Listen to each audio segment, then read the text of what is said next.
Olá, sejam todos muito bem-vindos a mais uma videoaula aqui no canal da Bradon no YouTube. Eu sou o professor Dr. Cássio Mascarenhas e nessa aula, pessoal, nós vamos então discutir aqui uma questão importantíssima no que diz respeito às áreas da saúde como um todo e da relação do exercício físico com o sistema músculo-esquelético e a relação, portanto, do exercício físico com a promoção da saúde e a prevenção da doença, principalmente naquilo que diz respeito à população idosa, né? Os indivíduos de meia para a terceira idade, mas em especial nós vamos discutir um aspecto aqui dessa relação do exercício com a promoção da saúde e a prevenção de doenças crônicas não transmissíveis, principalmente aquilo que envolve e que diz respeito à terceira idade. E notadamente naqueles indivíduos de terceira idade que optam, né, por envelhecer de maneira sedentária. Então, o bate-papo nosso aqui, o tema dessa nossa videoaula é sobre isso aqui. Ó. Nós vamos discutir a relação da sarcopenia, que é a perda de massa muscular, com as doenças crônicas não transmissíveis. Doenças crônicas não transmissíveis, obesidade, hipertensão, diabetes, doença pulmonar obstrutiva crônica, câncer e as doenças cardiovasculares. Essas, para nós, são as doenças crônicas não transmissíveis. Que relação existe entre a perda de massa muscular com o processo de envelhecimento, sedentário principalmente? Que relação existe entre essa perda de massa muscular com o envelhecimento sedentário e o aumento da prevalência das doenças crônicas não transmissíveis da meia para a terceira idade? Já que nós sabemos, né, que a prevalência de doenças crônicas não transmissíveis é muito maior em populações, né, em indivíduos de meia para a terceira idade, do que nos indivíduos adultos jovens, aí entre 20, 30, 35 até 40 anos de idade. A partir de 45, 50, 40, 50, 55 anos de idade, 60 anos, essa prevalência de doenças crônicas não transmissíveis é muito maior. E, por incrível que pareça, a área da saúde ainda entende muito pouco do papel determinante da sarcopenia para a instalação, né, dessas doenças crônicas não transmissíveis. Então, quando nós falamos em sarcopenia, estamos falando em perda de massa muscular. Para quem não tinha esse conceito aí, penia, perda, sarcômero, portanto, a sarcopenia é a perda de massa muscular. Essa figura aqui, né, bem na nossa introdução, ilustra, né, exatamente o que é essa sarcopenia. Aqui é a musculatura do deltoide, tríceps, bíceps, de um indivíduo como se fosse aí um adulto jovem, não precisa ser treinado, e aqui esse indivíduo, no processo de envelhecimento, o quanto ele já experimentou, já sofreu aí dessa perda de massa muscular. Muito bem, gente. Então, vamos começar a entender melhor qual é a relação, então, da perda de massa muscular com as doenças crônicas não transmissíveis. E, portanto, entender a relação da perda de massa muscular, a relação da sarcopenia com a promoção da saúde e a prevenção das doenças crônicas não transmissíveis. Portanto, quando nós falamos na sarcopenia, então, perda de massa muscular. Essa perda de massa muscular, e aqui vamos imaginar aí os indivíduos sedentários, essa perda de massa muscular é um processo que vai ocorrer com todo mundo na medida em que nós envelhecemos, principalmente se nós optarmos pelo envelhecimento sedentário. Todos nós vamos ser vítimas da sarcopenia, só que ela vai ser bem menos pronunciada e nós vamos conseguir retardar um pouco mais a ocorrência e o início desse processo de sarcopenia na medida em que nós formos fisicamente ativos e, obviamente, na medida em que nós optarmos pelo treinamento fundamentalmente de força. Isso preserva um pouco mais a massa muscular, isso posterga um pouco mais o início da sarcopenia e atenua esse nível de sarcopenia ou essa magnitude de perda de massa muscular ao longo da vida. Entre 20 e 30 anos, nós não temos praticamente nada de perda de massa muscular nos indivíduos sedentários, é uma perda praticamente desprezível. Por volta de 30 a 30 e poucos anos de idade é que essa sarcopenia começa a se manifestar mais. Nessa primeira década, entre 30 e 40 anos, é uma perda muito sutil de massa muscular, em algumas circunstâncias até quase que imperceptível por parte do próprio indivíduo. Entre 40 e 50 anos de idade, nós passamos a ter aí uma perda de massa muscular um pouco mais importante. uma perda de massa muscular já mais marcante. A partir dos 50 anos, entre 50 e 60 anos de idade, essa passa a ser uma perda de força já mais significativa, uma perda de força mais marcante mesmo. Entre 40 e 50 anos, ela é uma perda de força aí que já começa a ser um pouco mais percebida, mas nem tanto. Entre 50 e 60 anos de idade, o que nós temos já é uma perda muito mais marcante, uma perda mais acentuada da massa muscular. E a partir dos 60 anos de idade, é que nós passamos a ter uma perda aí que nós vamos entender aqui como uma perda mais severa da massa muscular, pensando aí no indivíduo sedentário. Então, portanto, o nível maior de perda, né, algo mais marcante, mais significante, é a partir dos 50 anos. E dos 60 anos para frente, não esqueçam disso, essa perda de massa muscular, essa sarcopenia passa a ser mais severa, o que significa dizer que todo esse conjunto de danos, de relações, de comprometimentos, de problemas que nós vamos ver que são desencadeados pela sarcopenia, obviamente eles se estabelecem mais, eles se pronunciam mais na medida em que essa perda de força é mais significativa dos 50 aos 60 anos, ou na medida em que ela é mais severa dos 60 anos para frente. Então, olha só, conforme essa sarcopenia começa a se instalar, e na medida em que ela progride, na medida em que essa sarcopenia avança,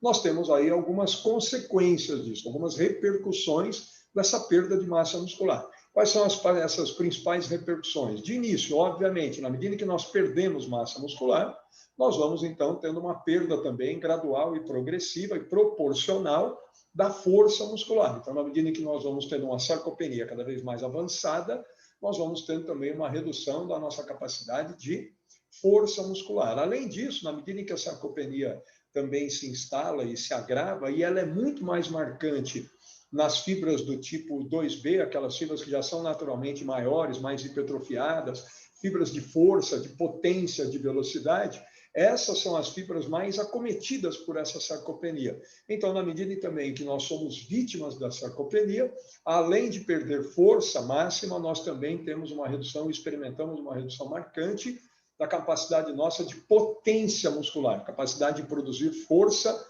no menor tempo possível, potência e velocidade. E também, na medida em que nós somos vítimas da sarcopenia, e por conta da repercussão disso na perda de força muscular, isso também determina uma diminuição da nossa capacidade de resistência muscular, capacidade de manter uma determinada intensidade de trabalho pelo maior tempo possível. Por exemplo, simplesmente para levar o meu peso corporal numa velocidade de 7 km por hora, andar bem rápido, andar de forma bem acelerada a 7 por hora. Se eu hoje sou mais fraco e ainda tenho uma massa corpórea X, 70, 80 quilos, e eu antes tinha mais força e mais massa muscular e força na musculatura de membro inferior, levar esse meu peso tinha ou exibia um determinado nível de dificuldade. Agora que eu sou mais fraco, transportar esse meu peso nessa mesma intensidade começa, obviamente, a ficar mais difícil. Então, essa perda de massa muscular e força também repercute na diminuição da capacidade de manter um determinado trabalho motor por mais tempo numa dada intensidade. E isso é resistência muscular. Por favor, não confundam isso com resistência cardiovascular, que é um termo que nem existe. Isso é até tema de uma outra videoaula nossa aí. Resistência é a capacidade do músculo. E a força, obviamente, interfere com a minha capacidade de resistência muscular. Então, eu vou perdendo, olha, capacidades motoras. A redução da massa muscular determina a diminuição da minha capacidade de trabalho motor, porque diminui a minha força máxima, a minha potência muscular e a minha capacidade de resistência muscular. Na medida que eu vou sendo, então, vítima disso e dessas consequências, o que isso acontece? Qual é o desdobramento agora do fato de eu perder força muscular, potência muscular e resistência muscular? Na medida em que eu sou, então, vítima dessas consequências agora da sarcopenia, na medida em que eu perco força, olha, eu tenho um aumento da dificuldade de realizar tarefas, principalmente aquelas tarefas que têm a ver com o quê? Transferência do meu peso corporal, que foi o exemplo que eu dei anteriormente aí. Então, a força, a perda de força, aumenta a dificuldade de realizar tarefas de transferência do peso corporal. A redução da potência muscular não tem a ver simplesmente com o esporte. Muita gente pensa assim, o fato do indivíduo perder potência muscular vai comprometer ele só nas atividades de maior requerimento e demanda de potência, de explosão muscular no esporte. Não. Essa perda de potência muscular associada ao processo de sarcopenia com o envelhecimento, ela tem uma relação direta e importantíssima com uma questão de saúde pública de alta relevância envolvendo populações principalmente mais idosas, que são o aumento, né, do risco de quedas e fraturas, o aumento da ocorrência de quedas e fraturas nessa população. Por que o idoso cai? Porque escorrega num tapetinho, porque tropeça num degrau, porque escorrega no piso que está mais liso, mas o indivíduo mais jovem não escorregou, há 30 anos essa senhora de 70 anos não escorregava. Porque ela perdeu potência, lembra? Ela perdeu muita massa muscular das fibras 2B, e ela perdeu, então, funcionalidade na resposta dessas fibras 2B. Qual a relação disso com a queda? Eu tenho um escorregão, quando eu escorrego, eu tenho um deslocamento do tronco para trás, para o lado, normalmente para trás, isso desloca o meu centro de gravidade e eu tenho momentaneamente uma perda do meu equilíbrio. Para não cair, para me reequilibrar, para não cair e para reposicionar adequadamente o centro de gravidade, eu preciso, né, para reorganizar o meu esquema corporal, eu preciso fazer isso de forma potente, explosiva.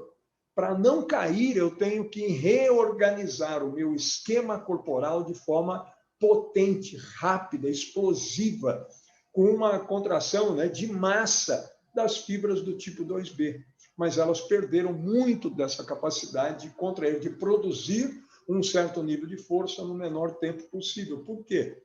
Porque eu perdi muito dessas fibras. Eu perdi muita massa muscular e força justamente dessas fibras. Aí a idosa, o idoso caem, justamente porque perderam massa muscular, prioritariamente de fibra 2B, e perderam potência muscular. Então, a perda de potência muscular com o processo de envelhecimento sedentário tem muito a ver com o problema, então, de saúde pública, um dos maiores problemas de saúde pública que envolve populações mais idosas.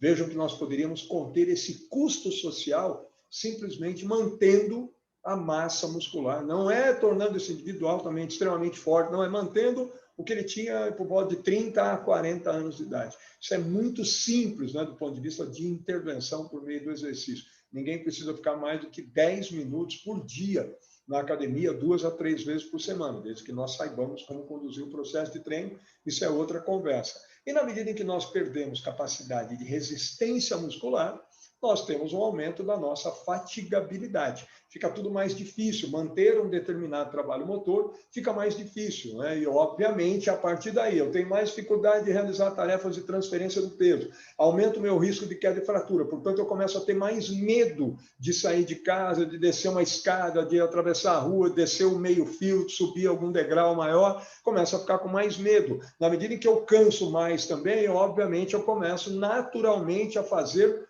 menos a atividade física, eu começo a me movimentar menos, eu fico mais hipocinético, por medo de cair, porque canso mais porque tenho menos força e mais dificuldade para levar meu peso corporal. E qual é a consequência final disso? Olha aí, na medida em que tudo isso aqui se instala, esse indivíduo naturalmente, então, e espontaneamente, começa a fazer cada vez menos atividade física, se movimentar menos, ficar mais tempo sentado, deitado, menos tempo em pé, andar menos, se deslocar menos. E na medida em que ele faz menos atividade física, menos atividade motora, obviamente ele estimula menos a musculatura. Na medida em que ele estimula menos a musculatura, ele diminui, e aí eu tenho aqui, olha, uma retroalimentação. Na medida em que ele estimula menos, ele tem menos estimulação, portanto, ele perde mais do que ele perderia de massa muscular se ele estivesse mantendo um mínimo de estimulação sobre essa musculatura.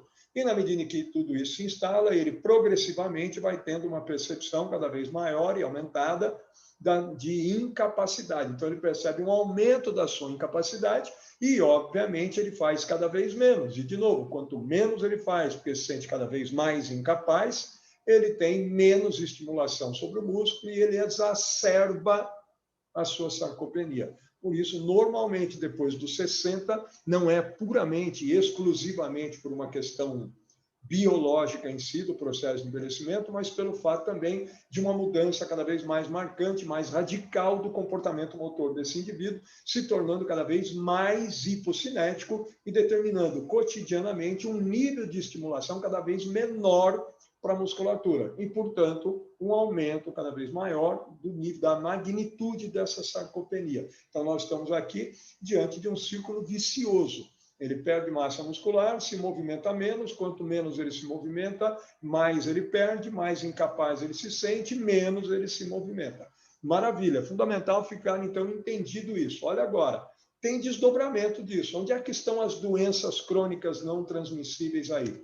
Olha agora, na medida, então, em que todas essas repercussões da sarcopenia se instalam e o indivíduo faz agora cada vez menos atividade física, é atividade física mesmo que nós estamos falando, tá? Aquela contração muscular, né, espontânea que produz, que aumenta a taxa metabólica acima do repouso. Ir daqui até o supermercado, andar mais em casa, ficar mais tempo em pé, brincar mais com o neto, sair mais de casa e andar, ir em tal lugar, ir subir escada, descer, entrar no carro. Isso é atividade física mesmo. Nós não estamos falando de procurar o exercício físico. O indivíduo fica menos tempo se movimentando, é mais hipocinético. Qual o problema agora?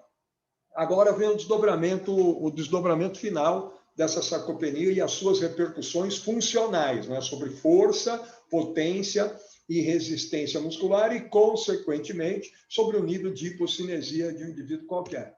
Na medida em que ele é cada vez menos ativo no dia a dia e vem perdendo massa muscular, na medida em que nós perdemos massa muscular, nós perdemos tecido, o principal tecido nosso consumidor de energia, manter o músculo vivo, manter o tecido muscular vivo. Principalmente as fibras do tipo 2B, que são as mais hipertrofiadas, manter esse tecido vivo tem um custo energético alto.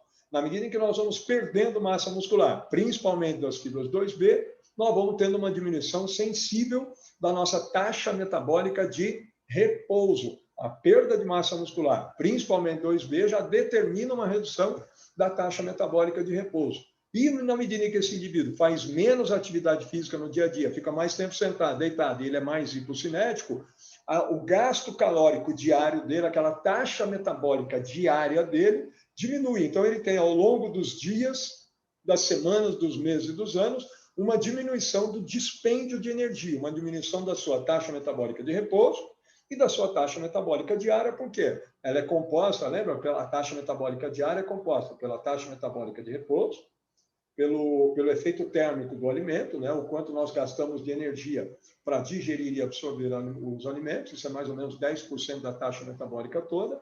A taxa metabólica basal é mais ou menos, compõe mais ou menos 60% a 70% da nossa taxa metabólica diária, quer dizer, do gasto de energia diariamente, ou do gasto calórico nosso diário, e depois nós temos o efeito térmico da atividade física, o quanto nós gastamos de energia nos movimentando no dia a dia. Se esse indivíduo fica mais parado, então ele já tem uma diminuição da taxa metabólica de repouso por conta da sarcopenia, e agora ele tem também uma diminuição do efeito térmico da atividade física, ou seja, da quantidade de energia que ele gasta se movimentando no dia a dia. Portanto, isso diminui a sua taxa metabólica diária, mas ele ainda está com uma ingestão calórica muito próxima daquela que ele tinha antes. Portanto, como ele mantém ainda uma ingestão calórica importante e tem uma diminuição da sua taxa metabólica diária, ele passa a ficar com um superávit calórico e, consequentemente, ele tende a desenvolver mais obesidade. Não por acaso, a prevalência de obesidade é muito maior a partir dos 40 anos do que na população de 20 a 30, 35 anos de idade.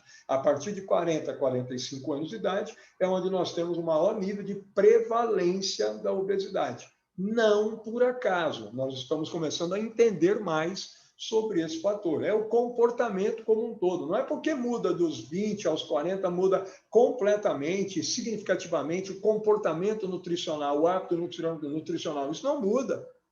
O que muda é o comportamento motor.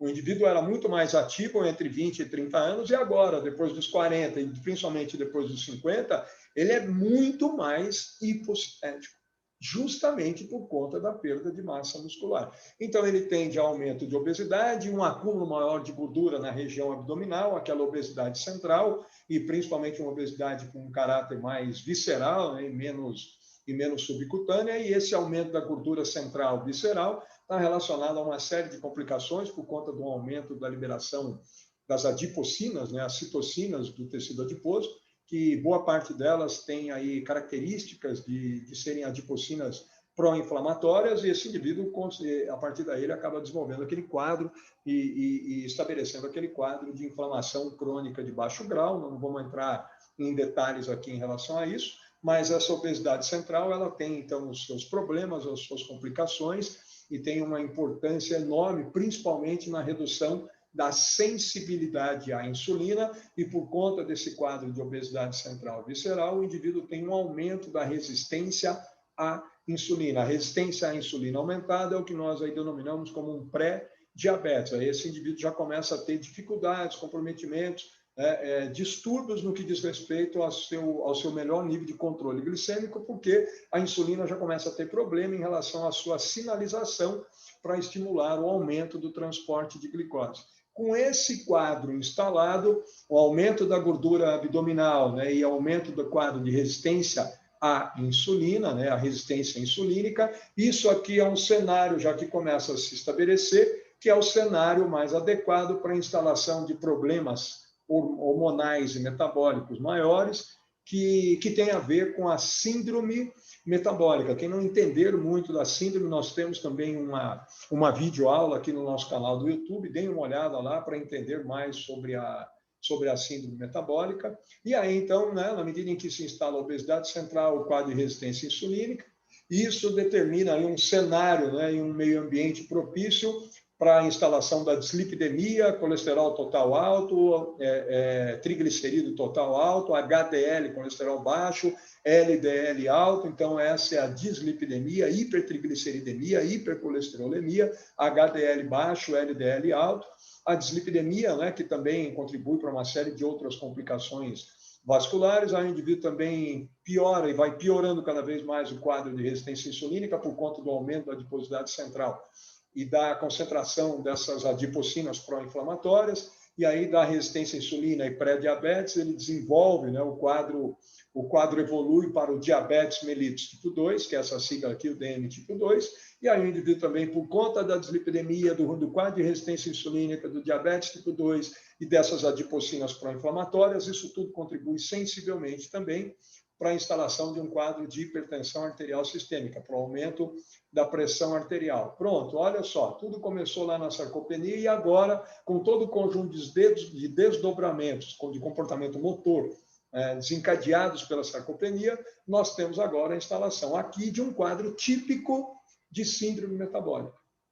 É um distúrbio metabólico importante, e que leva o indivíduo a um risco cada vez maior por conta da resistência insulínica, da dislipidemia, do diabetes tipo 2, da hipertensão arterial sistêmica, um risco muito maior de ocorrência e desenvolvimento das doenças cardiovasculares, é o DCV aqui, o infarto agudo do miocárdio e o acidente vascular cerebral, as duas principais causas de morte no Brasil e no mundo ocidental. Pronto, aí veio o desfecho, o evento final, uma doença cardiovascular instalada, uma doença arterial coronariana diagnosticada, uma angina, um infarto agudo do miocárdio, um acidente vascular cerebral. O que nós estamos vendo aqui? Olha, tudo começou aonde? Na sarcopenia. Agora, eu costumo sempre dizer muito isso para os meus alunos, e quando eu falo desse tema, esse coração aqui doente é vítima de quem? Do músculo perdido. O coração doente é vítima do músculo perdido. Não foi por acaso que esse indivíduo desenvolveu esse quadro todo, esse distúrbio cardiometabólico, endócrino metabólico. Não foi por acaso, foi por conta da sarcopenia. Essa é uma visão, gente, contemporânea da sarcopenia. O que significa dizer para nós que sarcopenia, a perda de massa muscular, realmente tem relação com a instalação das doenças crônicas não transmissíveis. Obesidade central, com inflamação crônica de baixo grau, hipertensão arterial sistêmica, diabetes tipo 2, o infarto agudo do miocárdio, a doença arterial coronariana. Então, realmente, a sarcopenia é um fator de risco para a instalação de doenças crônicas não transmissíveis. É assim que eu vejo isso, eu chamo muito atenção em relação a isso.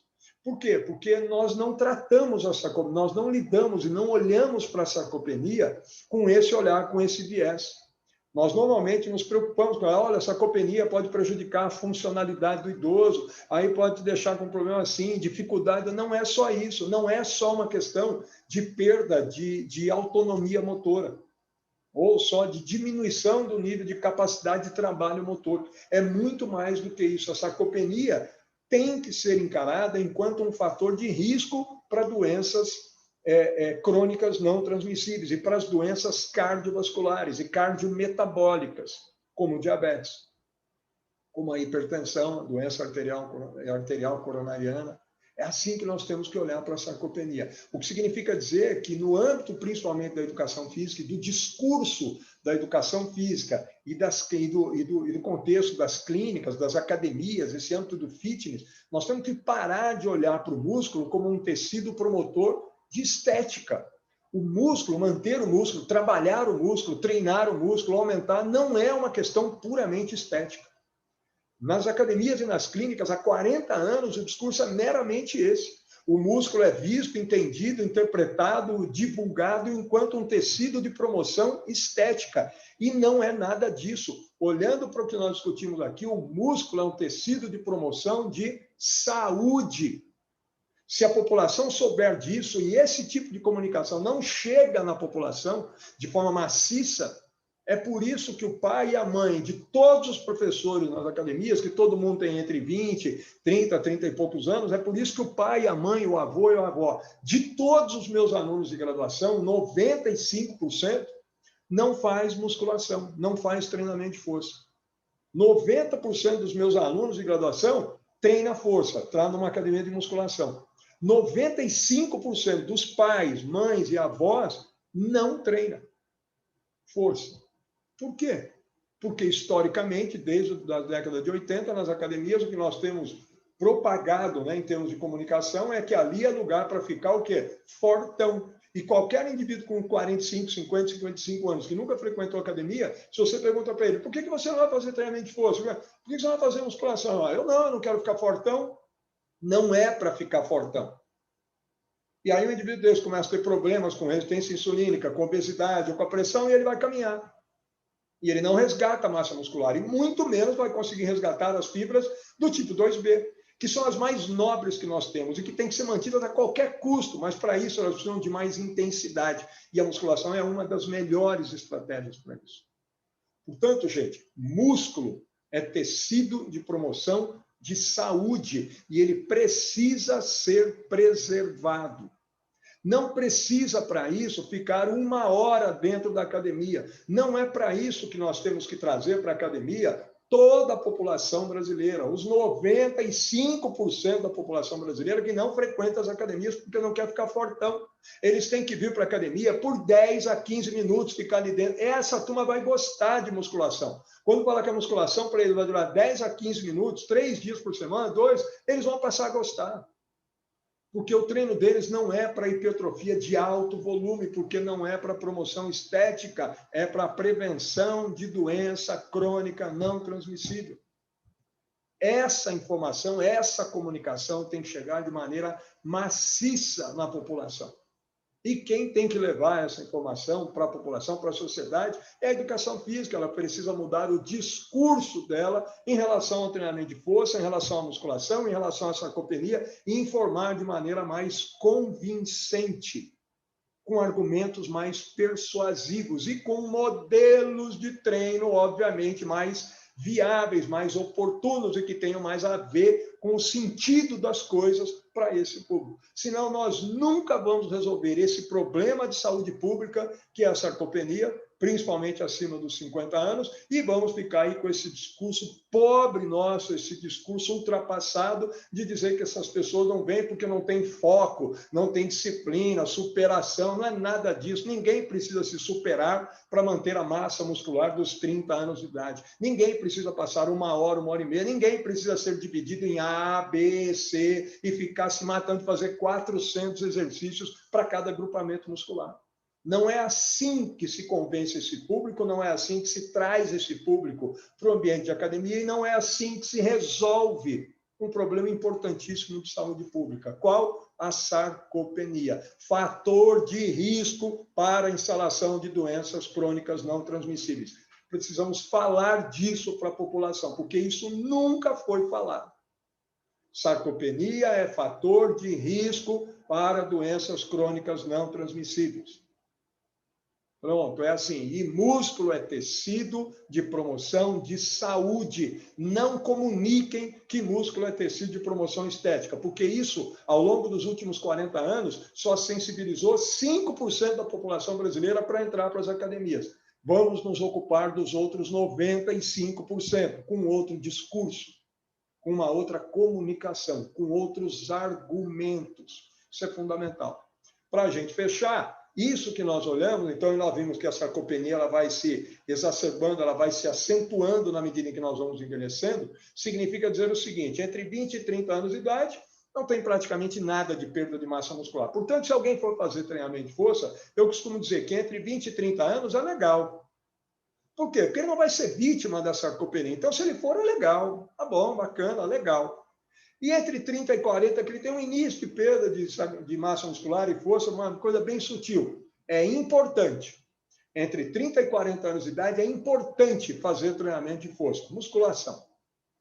E entre 40 e 50, que ele já tem uma perda um pouco mais marcante, aí passa a ser o quê?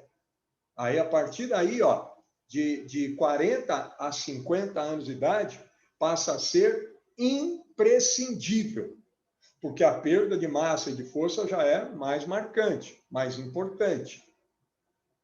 Olha só, dos 20 aos 30 é legal fazer, e todo mundo lá está nessa faixa etária. Dos 30 aos 40 é importante, tem bastante gente. Dos 40 aos 50 é imprescindível. O que significa isso? Ninguém pode deixar de fazer. Esse público já é menor. E dos 50 para frente, Cássio, que a gente viu que a perda já é muito mais significativa e depois dos 60 severa.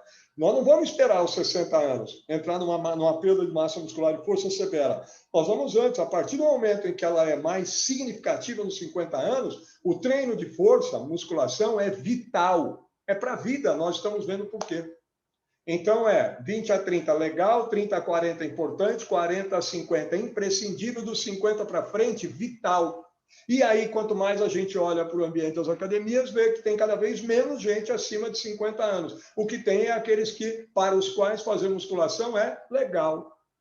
Mas para quem é imprescindível ou vital, é o que nós menos temos. Por que será?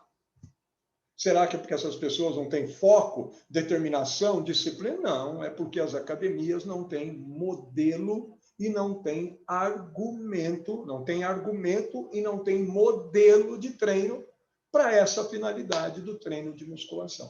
Se não evoluir em relação a isso, vai continuar simplesmente reclamando e acreditando que o problema está nas pessoas e não nos processos dentro das academias. E aí nós não evoluímos nunca e continuamos trabalhando para ninguém, 5% da população brasileira. Muito bem, gente. Então, esse era o recado relacionado à sarcopenia, né? E a sarcopenia, portanto, enquanto fator de risco para as doenças crônicas. Espero que tenha ficado claro essa relação, espero que tenham entendido isso e, a partir daí, também entendido a importância de mudar um pouco o discurso em relação à sarcopenia e o seu conjunto de argumentos para convencimento da população como um todo sobre o caráter vital do treinamento de força ao longo da vida para a preservação dessa massa muscular e, consequentemente, diminuição sensível do risco de desenvolvimento ou de instalação das doenças crônicas não transmissíveis que matam, e matam muito, são as que mais matam no Brasil. Muito bem, então, gente, muito obrigado a todos. Aqui estão alguns dos nossos contatos, meus e da Brano, nas redes sociais, né? E também convido vocês para conhecerem o nosso site e alguns dos cursos que nós temos lá de pós-graduação nas várias áreas da saúde, e espero poder revê-los aqui em outras videoaulas no nosso canal do YouTube. Muito obrigado e abraço a todos.